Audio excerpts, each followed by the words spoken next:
Hey guys, it's Paul and Seth from Learn From Us podcast. On this short podcast today, we talk about Paul shorting the market over the last few years, what you can do, moves you can make, and we analyze the financial health, Paul, would you say, of some interesting companies. So join us on the Learn From Us podcast. Keep listening right now.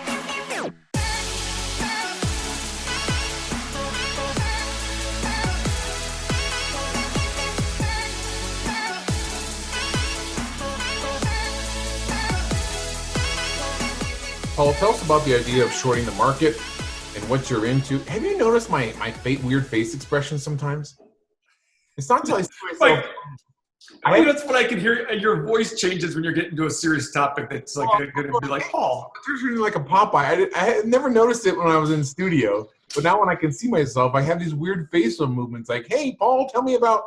But listen, I asked you in the past, which is like 10 seconds ago, like how does the shorting the market relate to like our normal viewers? So tell us what it doesn't. It doesn't. I don't want people to short. I'm just trying to be open about what I do, just so I can show people. I'm not afraid to hold myself to scrutiny of my decisions. Like we talked in the previous podcast about Amazon and how I shorted it and lost a ton of money.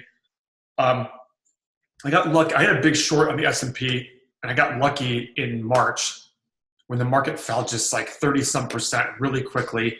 I remember one day just looking at my brother saying, listen, I think the market's going further south than this in the future, but this has been just an insane drop, no bounce back. Let's just get out of it. I got out of it at 23.20. So hold on a second. Hadn't you been shorting the market for a while and you were losing as it was going up? Yes, correct. But when you sold, but then it went from 33.83, 33.93 down to 23.20 really quickly. Did you end up? When you sold that short at 23, whatever, did you end up even over all? No, I ended up just a little bit down. I ended up down. Still down, but you were thrilled. Oh yeah. So the funny part is, within 2 days, it was it got down to 21.80. If I'd sold then, I would have been even. But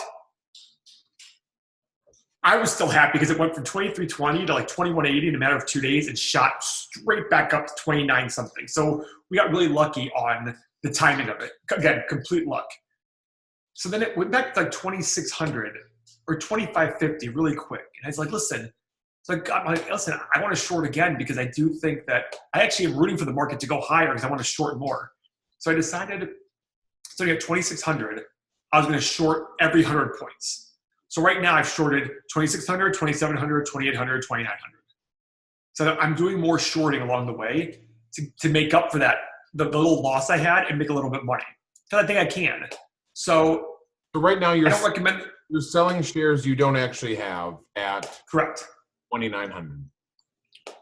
Along the way, 2,600. I think my basis right now is 2,780 or something like 2,770 or something like that. So basically, I don't recommend this for everybody. I recommend this for people who have the stomach and people who have excess cash they don't know what to do with. And it's allowing me that during these times to make some money along the way while I wait to buy. I do think I'll make money on this trade, and I want to add more to it. I want the stock market to go up, actually, so I can keep adding more to it. But I think it's a way for me to make some money long term. It costs me money along the way because there's basically carrying costs involved with it. I won't get into the specifics of it, but I basically have to pay the dividends for somebody. So it costs me money along the way, about $3,000 a month to have this. But if it works, I'll make 7 figures and I'll be very pleased. And if it doesn't work, I'll make 3 or 4. I mean, I still think it's going to work out very well for me. And that's what my plan is. You still think the market's going to hit 1,500 something at some point? Below 1,500. I do think that the S&P will be below 1,500 at some point in the near future. What is it right now? 28.80. What was the high? 33.93 intraday, 33.83 closing. We're at 29.01.88 right now. So how can this be? I don't know. Listen, I figured out that I have to make money off of multiple markets. And I got to make money off people's emotions. This is my way of making money off people's emotions. I drive around. I mentioned this a couple short podcasts ago. I drive around. Nothing is open. The bowling alleys, the restaurants. the big super chain stores that are not selling food, they're not open. 1 million unemployed in Ohio alone, 60,000 dead, and it still doesn't matter. The market will not get down, Paul. I mean, I thought when it went down like 21, it dropped from 33 to 21. I said we were talking about on the podcast how, boy, we're halfway to what Paul thinks it should be. And here we go. More than halfway. We're more than halfway. It's going back up again. I mean, I know. What is causing this? Everything is about human emotion in the short run. That's all it is. That's it. So we got to I choose to be able to go, okay, can I make a few bucks along the way? Yeah, I'll make a few bucks along the way. Do I have to be patient? Absolutely. Do I have to be wrong? Yeah, I'm this short right now. I'm down about $96,000 right now. Give or take. So we talked about, I'm sort of speechless because we talked about how are you worried that the government is going to do things to not let this fall? No. Is it possible? Of course. But eventually, the government can't stop what needs to happen. Look at Japan. Japan's government stepped in big time and didn't stop anything. They still had massive drops in their stock market. Look at China. China, a few years ago, the government stepped in and said, we're shutting down markets. And as soon as the markets opened again, what happened? By the way, do we thank our sponsor? Put your Coke here. I've been starting to drink this. How many do you have a day? I've been starting to drink this. The last thing I do before bed is I have one of these. I've been sleeping like since this quarantine started, my intake of Coke Zero has skyrocketed. Lisa, how many Coke Zeros do you think I have a day right now? 6. Lisa thinks 6. I think she's wrong. I think it's higher. I think she's wrong. So damn good. It's so good. We've talked about this on it. Why don't we invest in Coca-Cola? Isn't that something Berkshire Buffett always loves? Yeah. So let me show you a stock that you mentioned earlier that I liked a lot. Okay. What was it? PayPal. Let's look at the PayPal numbers. So here's a company that's currently selling for $142 billion. So if you want to buy the entire company right now, all the equity costs you $142 billion. Do I think that's high? Yes. It's selling for 59 times earnings. Now, that in and of itself doesn't tell you the whole picture. Just like we talked about Amazon before and Tesla, if they're growing, et cetera. So I want to look at the financial statements. So I pulled up the financials. But don't do this too fast. The dummies like me out there are like, okay. You lost 2 numbers. So here are the financial statements. Here's the profit and loss, the income statement. Okay. 2012 to now, to last year, $5.7 billion in revenue, 6.7, 8, 9.2, 10.8, 13, 15.4, 17.8. What do you see happening there? Well, I see a consistent track of increase in revenue in the best years we've ever had. So correct. Okay. But they're also, I like them because they're making life easier for people. How often do you use PayPal or Venmo? Almost 3 times a week, maybe almost every day. Oh, I use it every day. Okay. I pay vendors with PayPal and Venmo. I pay people who help me, like my cleaning lady with PayPal, with Venmo. I pay as many people as I can with these things. Mm-hmm. Then I go to the profit. All right, 778 million, 955. You highlight 18. Highlight profit. that. Oh, sorry. Here's the profit. Okay.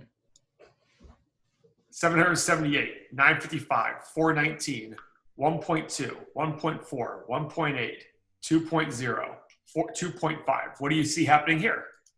Steady increase of usage? Yeah, there was one big year where it fell. I'm willing to bet there was some big charge that year they had. I would look into it I probably won't even look into it because I'm like, I don't care. It's one aberration, right? If I saw multiple aberrations throughout the time, I'd be like, okay, we got to understand this. I'm looking at this saying, okay, this is pretty consistent. That's what I like to see. Very consistent. They care about growing. They care about profit. Okay. Now, I'm going to go to their free cash flow. So remember, free cash flow is their cash from operations less their capital expenditures. So 1.5 less 500. About a billion. 1.2 billion less 400 million. 1.6. 1.8. 1.8. 2.5. 1.9. 4 point something. 4.6. 3.8. It's very consistent and it's very positive. It clearly is not a very high capital expenditure business. They can generate a lot of free cash flow. So these are all onto the 500-foot view, hitting my, okay, I like that. I like the way the balance sheet and the key profit and loss statement and the cash flow looks. Does that make sense, Seth? Yeah, now go to price now. Is it overpriced or underpriced? Yeah, now price-wise, it's a lot. So they're currently selling for $140 billion.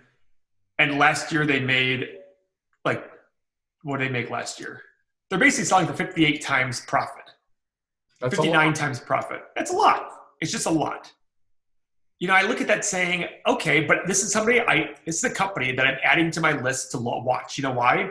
Because eventually they'll sell at a low price, and I want to buy good companies that are constantly growing, have a good. This PayPal, if you ask people right now, what's the number one online payment system, what would they say? Well, I agree with you. I think it's been PayPal for a while. I know eBay has been helping with that for 20 years, but I guess the point is, why would you say... By the way, who started PayPal? Do you know? Elon Musk? Yeah, Elon Musk and Peter Thiel. Why would you say it would at some point be a better price? Who's going to stop using PayPal? I mean, is there going to be another service? They're not. Remember, the price of the stock has nothing to do with who's using it, not using it. I shouldn't say nothing to do with it. The price of the stock has to do with what people perceive investments to be. At some point, people will not want to own stocks, whether it's PayPal or Amazon or Microsoft. They're going to be selling. And that's when these companies get beaten up. But they're still going to be growing companies, and I still want to own them then. There will be a disconnect between price and value. It always happens in history. You always say that. I just don't see why. Okay, so you're saying, I got it. When the hype of PayPal buyers runs out, or stock buyers in general. The PE ratio will fall down to something where you'd like to invest because it's a consistent company. Yeah, and look at their margins. Gross profit's 45%. That means for every dollar of revenue extra they bring in, they're making 45% of that, 45 cents.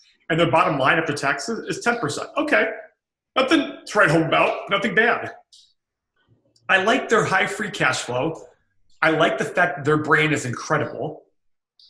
Like whenever I buy something, if I can pay with PayPal, I do. I don't like to pay with anything else.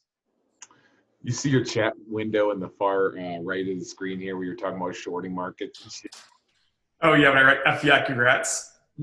That's good stuff. Oh, that's my day trader friend, Kevin. He's the one teaching me day trading. Wow, what is that graph? That's wild. That's S&P 500. Yeah, so this is interesting. Yeah. So, and the return on equity, and I don't want to get into the return on equity here. I'm not going to explain it. But this is a high number for how overpriced the stock is. I like that. As the stock price falls, this will go higher. So you don't have, there's no reason to get cute and try and short some of these incredibly overvalued stocks like Tesla, Amazon, and PayPal at the moment. I just choose to short the market because I think the market in general. Do I want to short Tesla? I was in the car yesterday and I was just like, God damn, I want to short Tesla so bad. Yeah. So bad. So bad. Well, yeah, I guess you challenge people to put their money where their mouth is at other times. But, I mean, I guess you've also told me I'm not. You have opened up Tesla's books here and showed me the financials, and within three minutes or even 30 seconds, you're like, I'm not even getting anywhere near this company, right? Like, yeah, but look at PayPal. Look at that exactly, Seth. I opened PayPal up and said, I want to own this company. When the price is right, I want to own this company. I wouldn't own Tesla right now, even if the price was. I'm like, it's too hard to understand how much money they can make. A year and a half, 2 years ago, they were 2 weeks away from bankruptcy. That's not my kind of thing. I'll let things settle. Wait till they become the great company they're going to be, and then I'll wait for the right time to buy them then. I'd rather pay more for them. What about companies that Warren Buffett always likes? Like, isn't it like John Deere and Coca-Cola? What do those companies look like? What about Coca-Cola? Yeah. By the way, I would actually look at PayPal here and go. I would think that Berkshire Hathaway would like PayPal at some point because this is a good brand. That's a very hard thing to penetrate. Like it's gonna be hard for them to get more competition. Amazon Pay is probably pretty good. What is this? I don't even know how. What does this PayPal stock price have to fall to before you like it? Off the cuff number without doing much analysis. Yeah. Off the cuff. $30 to $40 a share. So it's a fall a good chunk. Mm-hmm. Yeah. What about? It's a big. Well, let's hang on a second. Let me look at one thing real quick. When does ever play a role in all this? What was that? When does dividends ever play a role in all this? Companies with great. That's a good question. That's a great question. You know, my investing guru friend Gary, who teaches me about value investing, he doesn't like dividends because he wants companies that are good at reinvesting their money to grow the business to pay it. I like dividends because I want to buy bigger and bigger companies that have so much excess cash flow. I'm getting something along the way. I'm getting a check every single month. There are no dividends here with PayPal. Why? I don't know. But eventually they could pay a dividend when they don't have anything to invest in. I like dividends. I want to get 3, 4, 5% dividend yield on my portfolio. It's just extra cash every year to go do whatever I want with. So I just looked up the top 4 dividend payers is AT&T, Exxon, Apple, and Microsoft. I actually have some. Yeah, I don't trust Exxon's dividend. I think it'll be dropped. Microsoft's not a big payer of dividends. It's a very low dividend yield. Oh. Maybe total dollar-wise, they pay a lot of dividends, but dividend yield, it's very low. No, now I switched it. 25 high dividend stocks. Bank of Montreal. Okay, look at AT&T, 6.6%. Yeah. So what does that mean? You get 6.6% of what the stock is worth every year? Every year. All right, AT&T. Add to watch list. Look at AT&T. Last 10 years. 113, 126, 127, 129, 132, 147, 164, 161, 170, 181. Okay, I like that. But look at, so, all right, here I come with the dummy. Go to the stock price and look at it. I've been losing my ass on AT&T for years. It's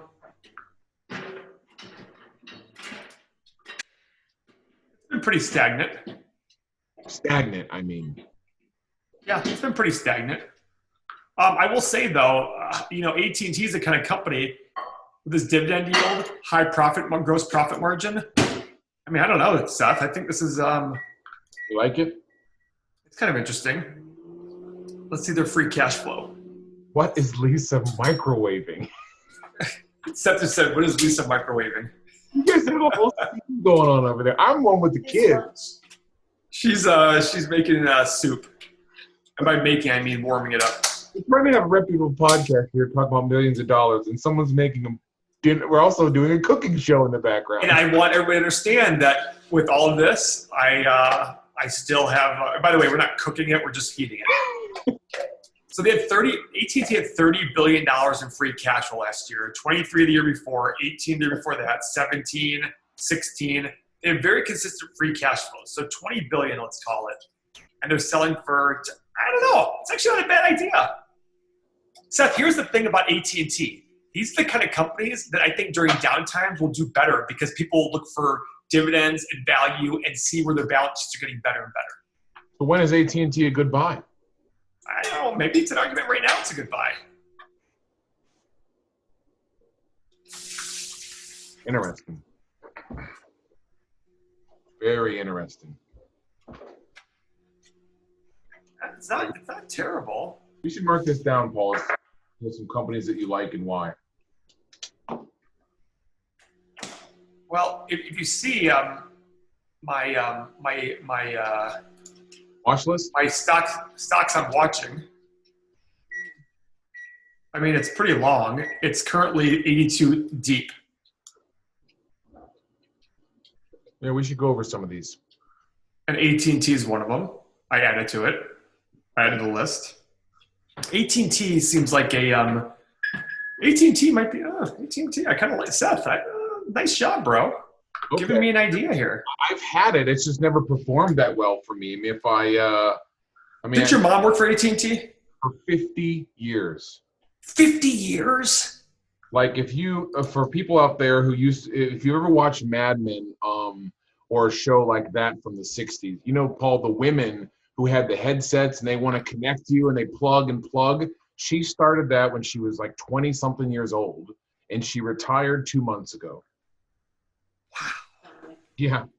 So let me show you. I own nothing special. I own 226 AT&T stocks. And since I shares, I'm sorry. And since I bought it, I've lost 24%.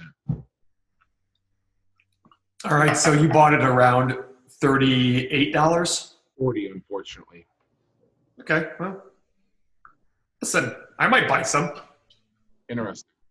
But what I'll do here is I'll probably buy some small amount and just start increasing the position as time goes on.